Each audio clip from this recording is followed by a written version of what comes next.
Climate change and homelessness. These are some of the new problems confronting us that our speakers are trying to identify, measure, understand, and find solutions for. Linda also represented us at the COP21 conference, where she probably encountered our next speaker, Matt Golden, who is the CEO of Recurve. He defines himself as an energy agitator, in addition to being an entrepreneur and a policy advocate. When he's not auditing Ellen DeGeneres' house for energy efficiency, he could be testifying in front of the Senate Finance Committee.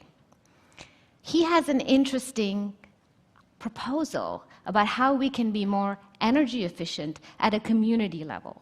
And isn't that what TED is all about? Finding new solutions to new problems, but also new solutions to old problems. So with that, please help me welcome Matt Golden. Thank you. Now, I'll bet many of you are as concerned about climate change as I am. It's affecting absolutely everything in our society, our economy, our environment, and more world peace when it comes right down to it.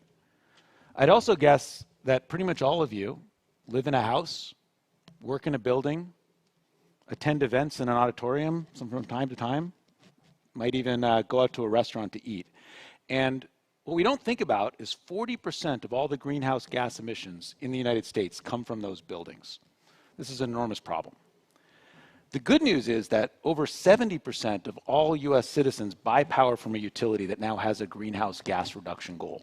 And many of them are quite aggressive. Here in California, our goal is a 0 GHG goal by 2040, which is frankly around the corner. And so how do you get to that sort of solution?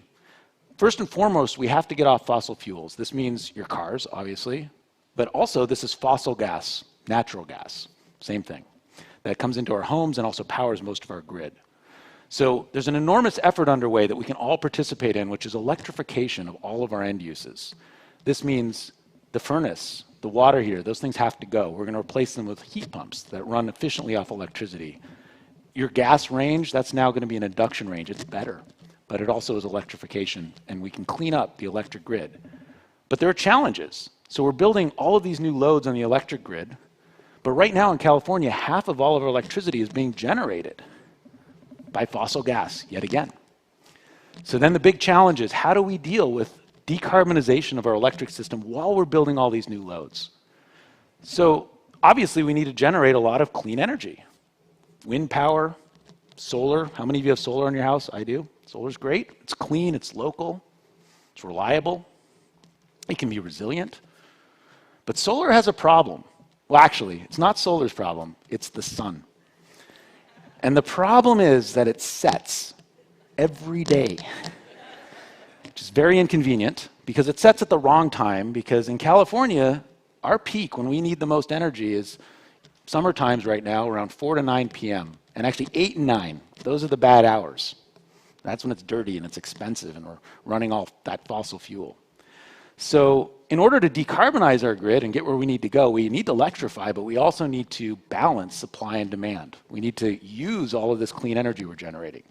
And that solar problem is a big problem. It manifests as something called the duck curve in California, which is referencing the shape of our demand. It's kind of hard to see without a slide. But the problem being is in the middle of the day, we are generating so much solar right now in California that the price of energy goes below zero many days of the year. We are literally paying states like Oregon and Arizona to take solar from us. We have to pay them. And we're turning off as much as 20% of our large-scale renewables on the grid. And so this is terribly inefficient. We need all that solar. We need more solar, but we got to be able to put it to work, or it's not going to get us there. So one kind of obvious solution that we talk a lot about is storage, right? Like we can put that in a battery. We can pump hydro behind a dam and use it later. We can charge our cars. And we should do all of that, because this problem is so enormous. This is not a silver bullet. This is a solid bit of buckshot that we need. We need lots of solutions. The other side of that same equation, which represents a massive, relatively untapped resource, is something my company and we call demand flexibility, which is aligning how you use energy and when you use energy with when it's in good supply and when it's low cost and it's clean. And it comes in lots of forms. It could be insulating attics with air conditioners. It's the heat pump that you put in the new house. It's your smart thermostat. It's industrial processes happening at the right times of the day. It's refrigeration systems, pre-cooling so they can float during these peak periods. There's a tremendous amount of potential everywhere we look, huge opportunities. But it's kind of bespoke. It's like everywhere. It's a lot of it. It's not this nice, simple grid that we're used to. Well, it's never really simple, but the California Independent System Operator used to be able to put these, see our big screens on the wall and have pictures of power plants and wires between them, and it sort of made sense. And they keep it all stable. But that's a lot harder when you're talking about 12.4 million residential meter endpoints in the state doing stuff. And that's really the problem that I've been trying to solve with my company, Recurve, is how we take that complexity and we utilize all of the smart meters that we've invested billions in that give us telemetry to understand what are these buildings doing? Who has an air conditioner that's running way too much during peak, and what can we do about it? And also, how do we look at all of these meters and say, if we put smart thermostats on these meters and insulate the attic and put in a heat pump, and we do all of these things, how do we measure the impact they're having, and how do we make that into what we call a virtual power plant, which is how do we orchestrate all of these buildings to be grid participants? And the good news is you guys have something to say about this. This is not some power plant in the distance. This is the house you live in and the building you work in and this auditorium being a participant in decarbonization. So with this telemetry, with these smart meters, we're able to measure and quantify how these buildings are changing their usage patterns, and we can aggregate them together. We're not looking at, well, we are looking at the individuals, but it's that aggregate that represents the virtual power plant where we can reliably forecast and measure them and allow utilities and CCAs in California, community choice aggregators, to integrate this distributed flexibility resource coming from all of you into the grid as a power plant. So these are virtual power plants, but this is not the metaverse. These are having a real effect. They're every bit as valuable as a traditional supply-side centralized power plant. In fact, they're more valuable. Because unlike that large-scale power plant, they're creating local jobs and encouraging innovation in our communities. And they're also helping each and every one of you reduce your energy costs. This transition is not free.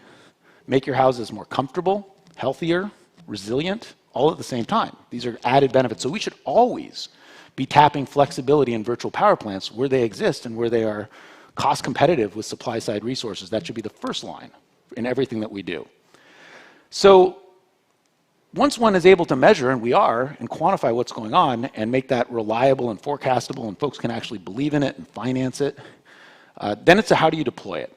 So Recurve works with utilities and CCAs across the whole country and actually different parts of the whole world actually at this point to deploy what we call a flex market. And some of the leading relationships that we have are with CCAs. We work very closely, for example, with MCE, just south of us, as well as Sonoma Clean Power and EBCE in the East Bay of California as well, to establish a marketplace where those CCAs and utilities can sign what are called flexibility purchase agreements. This is like a solar PPA, but in reverse, with companies who are out building these solutions that you all need to make your houses grid participants and decarbonize buildings, and pay for those virtual power plants in very much the exact same way as we would pay for new capacity or energy on the grid, and encourage that behind-the-meter innovation in our communities and make, again, all of our buildings a participant in decarbonization. Now, crisis and opportunity are very similar. So in 2020, we had a crisis. You might remember August. There were about 5 days, it was above 100 degrees in a row. And we had rolling blackouts across California, which is terribly expensive, dangerous. People die when that happens. Kind of a side note really to that, but politically very unfortunate. That's not good for governors and other folks when that happens. So that's everybody on alert. We know our grid is not stable. Now, earlier last year, the California Independent System Operator that operates our grid and the California Energy Commission, as they do every year, released their forecast for the California grid. And they're forecasting for this coming summer and beyond a 3.5 to 4.4 gigawatt shortfall during peak. We don't have enough electrons to keep the lights on in California.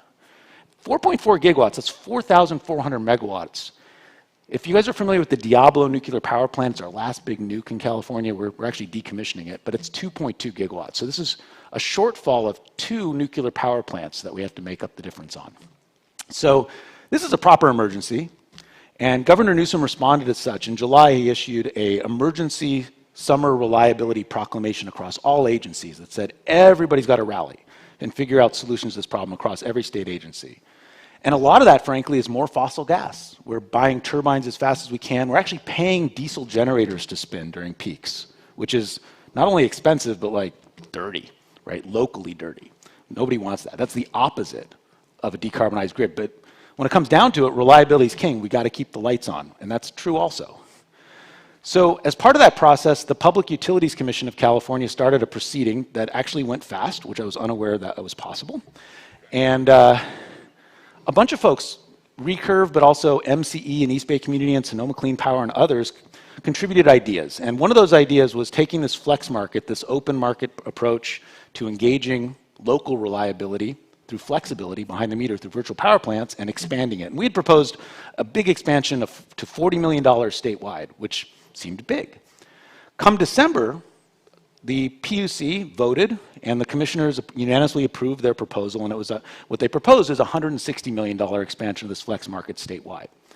So we're right now, a couple months into ramping up for this summer, a much larger approach that can harness this virtual power plant tech approach, working with companies up and down the states, residential solar and storage and commercial refrigeration and lighting and HVAC. We're agnostic to all of that. And we're saying, look, if you can build business models that customers actually want to invest in, that also bring us grid benefits in the form of decarbonization and reliability, we'll pay you for that value because it's cheaper than the alternative and it helps customers.